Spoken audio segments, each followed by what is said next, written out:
Hey guys, what's happening? It's Ryan with the Recovery Tattoo. Back at it again. Getting set up to try to smash out maybe a shorter video than my last one. My last one was an hour. Maybe that's too long. I'm not sure yet. I'm kind of just feeling out YouTube. I'm going to try to make today's more like a half an hour, 45 minutes. We'll see where I'm at in the story when the time comes. So again, I'm going to continue with some shading on this American traditional anchor piece. I'm using my OG Produce Fury 2, powered by the Fall Harbor motor. That makes a difference. It's a $100 difference. Favorite machine so far. I'm going to be using a Easy cartridge with Dynamics black ink. Like always, tried and true. And let me know what you guys thought about that last video, just like in general. Any tips, anything, get at me. I'd love it to hear them. All right, I'm gonna use a standard 5-round liner from Easy, just to get some pepper shading and see exactly where I'm gonna go with this right now. All right, and then I actually was talking to my son's mother earlier, talking about this YouTube stuff, and reminded me of a whole shitload more crazy stories about how I got my DUI when I was on my way back from picking up my online order of benzos. Ended up somehow blacking out before getting home. That's a gnarly story. Maybe that'll be the next one. But she was with me, ended with arrest. It was really, really crazy. But I'll talk about this story when I was on parole. And when you're a drug addict on parole, doesn't ever really mix, as we all know, anybody that's been there. The piss tests are the things that give us the most problems, especially when we're physically addicted to heroin every day. And we also do other drugs and smoke weed and all that. So I'm running the streets, just got out of jail not too long. I never make it more than a month or two because of the drug test thing. And so I'm running around with this girlfriend that I have at the time, also drug addict. And obviously that's a terrible mix, right? Two drug addicts together, one of them's on parole. Any and everything will get them thrown out back to jail. So I always, every month of my check-in, if it wasn't weekly at that point, I would bring my little brother's urine in with me. And because I had a female parole officer, and as long as they didn't suspect anything, they kind of just stood outside the door, which is perfect. So I was already a pro at this point, and you got to make sure the temperature's right. You got to make sure that the lab isn't going to hit on nothing when it gets sent there. It's got to pass all the indicators. It can't just be pee. So keeping all that in mind, I know how to do all that. And so I go into a parole check-in that she calls me into. So it's not a regular check-in. She's calling me into it. So I know something's up. And I'm dirty. And my brother, I think he's 9 at this point. Right? No worries at all. So I call up my house. I get a hold of my little brother. I'm like, yo, I need your pee right now. Parole's expecting me there in however long I needed to be there that day, within hours or whatever. So I tell him, I'm like, and he's 9, so he only understands so much. I tell him that I need his pee, and it's not the first time, so he's used to that. I just tell everyone I'm only smoking weed, and so nobody's asking questions. So anyways, I get him on the phone, thank God. I tell him to do it without anybody seeing, to take anything he can. And it was wintertime too. And pee in a cup and hide it outside for me so I can grab it real quick on my way to the parole office. He's like, okay, right? I'm still nervous and scared as shit because I know they know something's up. They're calling me in. And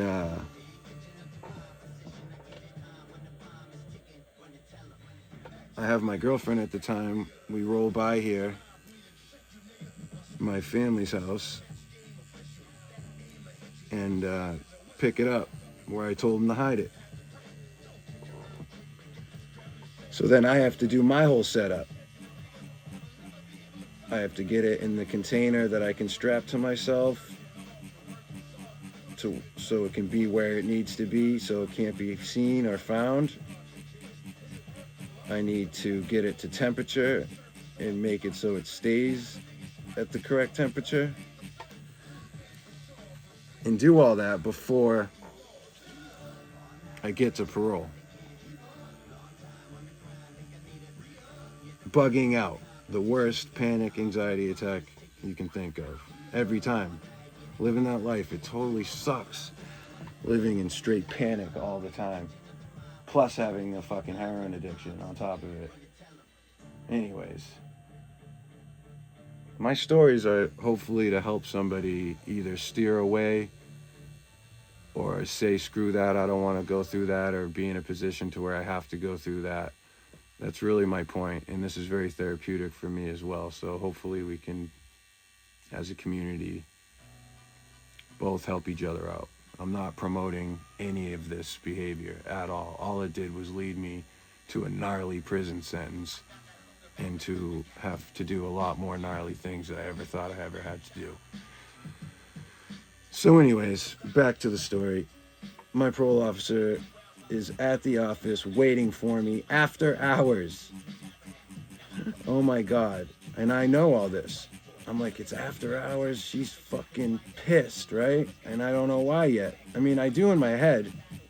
I'm like, I know why, but like, how would she know? Right? So either way, I know a urine test is coming.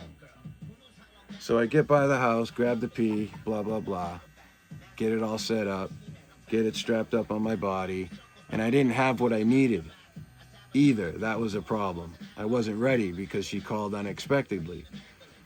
So I had to use that, you know, have you ever painted and used painter's tape? It's that blue, thick, wide tape. That's all I had. No elastic bands, no tape of any other kind. That's it. And that stuff doesn't stick to skin very well. So I had to use a ridiculous, laughable amount all over me to tape this bottle upside down around my private area. There was so much tape on my thighs and on my upper pelvis area, it was insane. Insane. So much tape. It's hilarious to think about, really. But it wouldn't stay. It didn't want to stick to my skin. And I wasn't going in without it either. So that's how dedicated of a drug addict I was.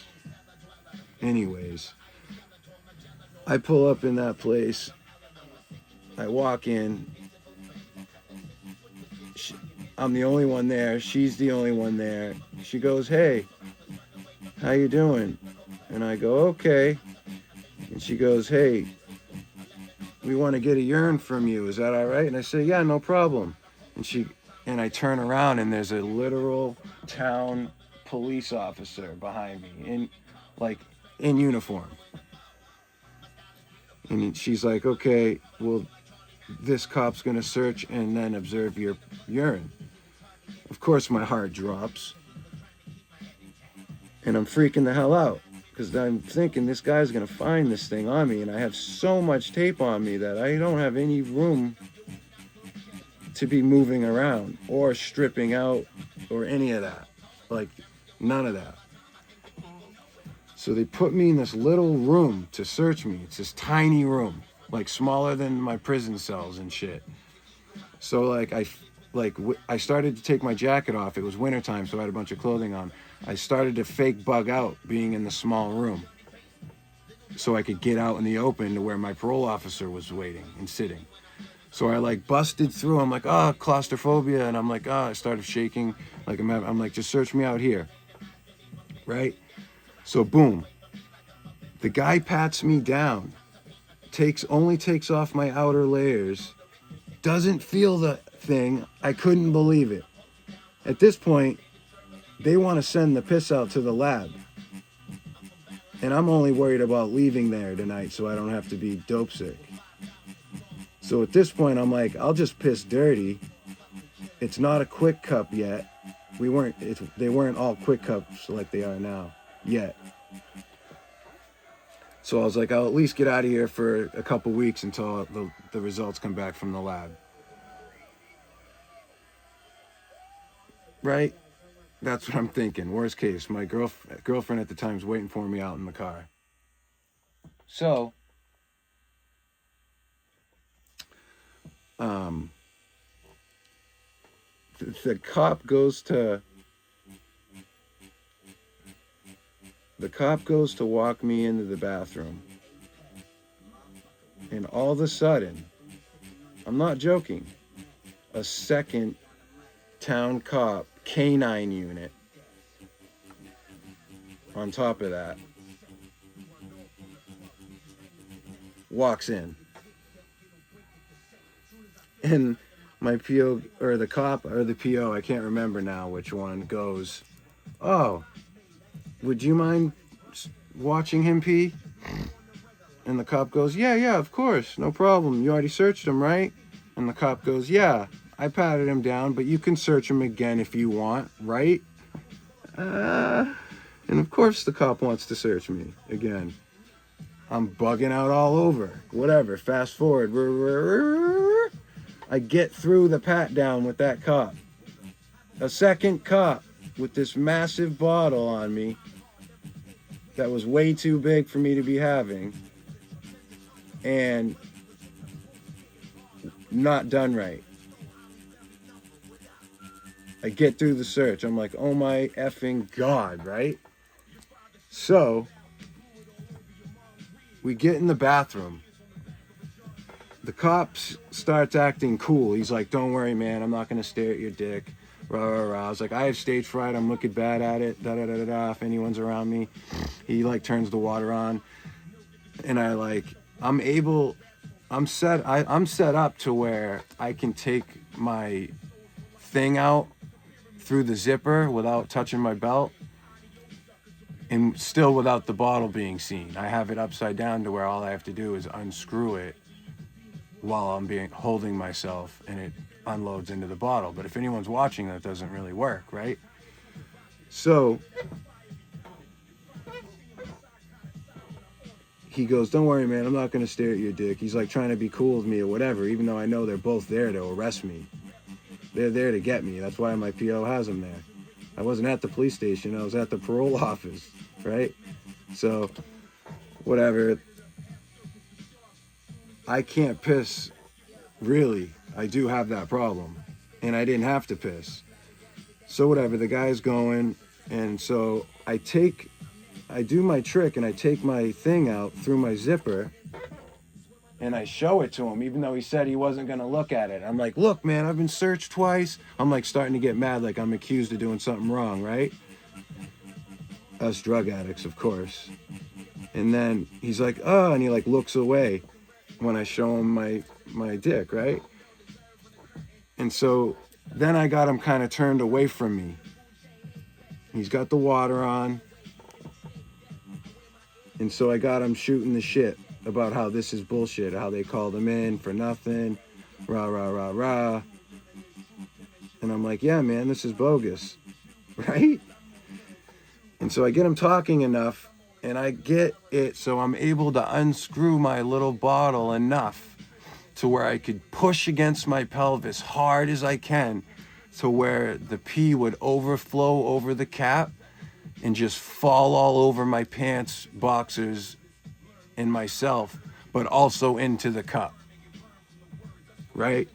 And out of a bottle like, I don't know, like this big, I got like this much into the cup. It was all over me. Piss all over myself. My little brother's pissed, by the way. He's 9. And so I get the cop to say, yeah, don't worry, that's enough. I'll vouch for you. And he goes out into the office and vouches for me and says, yeah, he gave it all he got. This is all he can do. And I'm in my head going, oh my God, I can't believe I did that. Oh my God, right? Of course, the temperature's good. And it wasn't a quick cup, so the only thing on it was the temperature check for right then. And then off to the lab it goes. And then, so boom, I make it out of there. Which is insane in itself, right? And so I was on this intense parole, I remember now. It was, can't remember the name now, but it didn't last because it was too intense. You had to check in like every week. You had to see the judge every 2 weeks. You had to do so much. So whatever, my next check-in was like less than a week later at the courthouse with the judge. That's what the next regular parole check-in was. So, boom, I show up to my thing, to the appointment with everybody now. It's like a group of 7 of us or whatever that are in this program at this point. And we're at the courthouse and we're all sitting there waiting for our parole officer to tell us to come in, right? We see our parole officer walk by us with a piece of paper that we all recognize, all of us. It's an order of arrest. And only one piece. That's all she's holding, and walks by all of us without saying anything. We're sitting in the courthouse. Now we're all freaking the fuck out. We're like, who's that? Who's that gonna be for, right? We're all making jokes, me and this other kid that are doing the same thing basically. We're like, is it you? He's like, I didn't do anything this time. I'm like, neither did I. About 5 seconds later, the PO sticks her head out. Guess who she calls? Me. She calls out my name to come into the little office.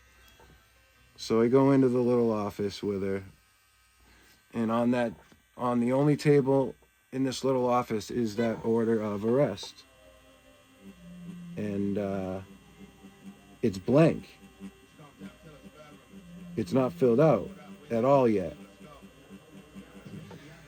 And so she looks at that, looks at me, and she says, I'm gonna give you one chance.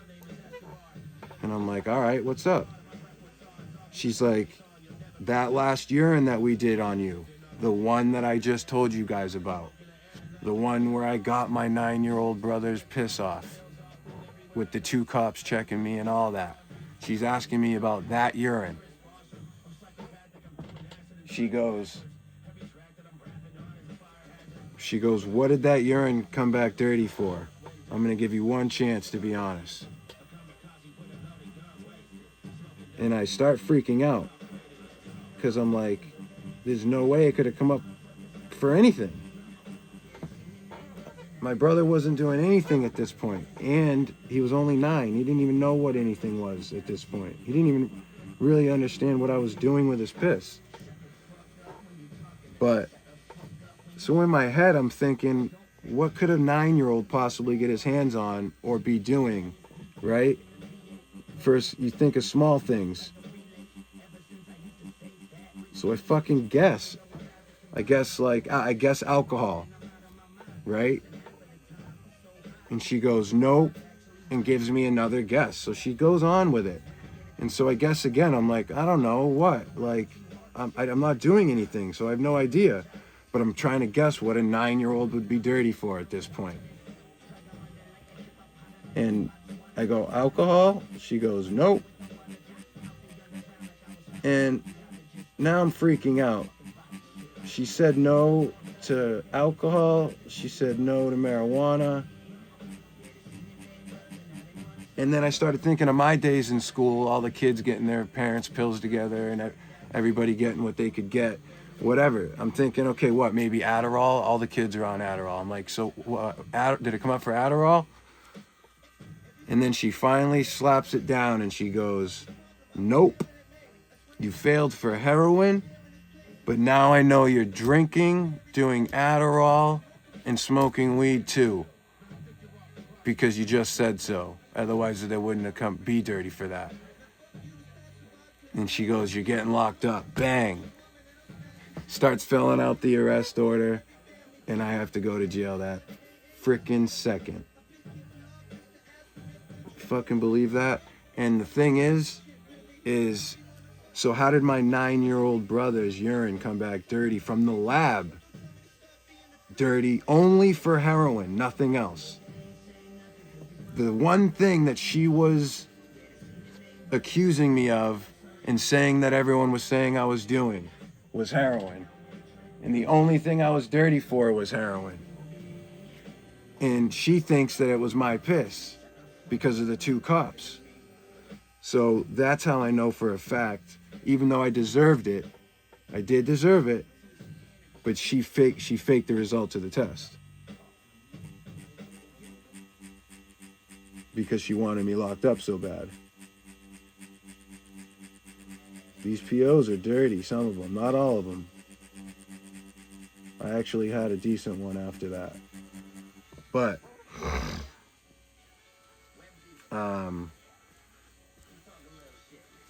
yeah, so I end up getting slammed into the jail for that. And there was no way I can, like, prove that she faked it. And I'm not going to admit to using clean piss, because all that would do is screw me for later on down the line for when I want to keep doing the same thing. You know? Alright guys, I said I was going to keep this video shorter just to see if it does better than the other one that's an hour long. So if you guys want longer stories, I got juicier and longer ones, or I can keep them down to 30, 45 minutes and just keep tattooing. And or I can start talking about, like for now, I'll bring up quickly before I end this video. I've been super addicted to tattoos, even way before I was old enough, right?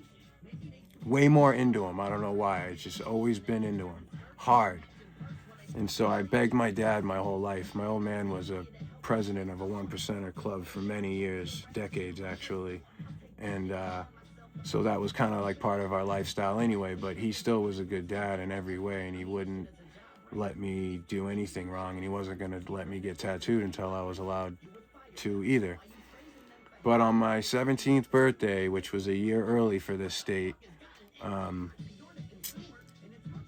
he took me to his guy and got me my first tattoo, because what I told him I wanted was my zodiac sign, which is I'm a Leo. I was born July 28th, 1987. So I'm a Leo, and I said if I got just my Leo symbol, you know, I'll never regret that, rah, rah, rah, rah. I talked him into it, and he surprised me and did it, got it for me. And so I was able to show up senior year with, like, the only one with any professional work done, like at school with a tattoo. It was awesome. But I've just been addicted ever since. every tattoo I get, I like watch them do every line. I watch them do every technique. I've watched them do, and I've just always loved it. And finally, after getting my life together and even being able to think about anything besides getting high all the time, I've been doing this the last couple of years, and it's freaking awesome, and I'm loving it. And now I'm gonna try this YouTube thing. I've only been doing it for a couple of days, but I hope you guys are enjoying it. If you want them longer, let me know. If you want them shorter, let me know. Please like, comment, and subscribe. This is Recovery Tattoo, and I hope to see you guys soon.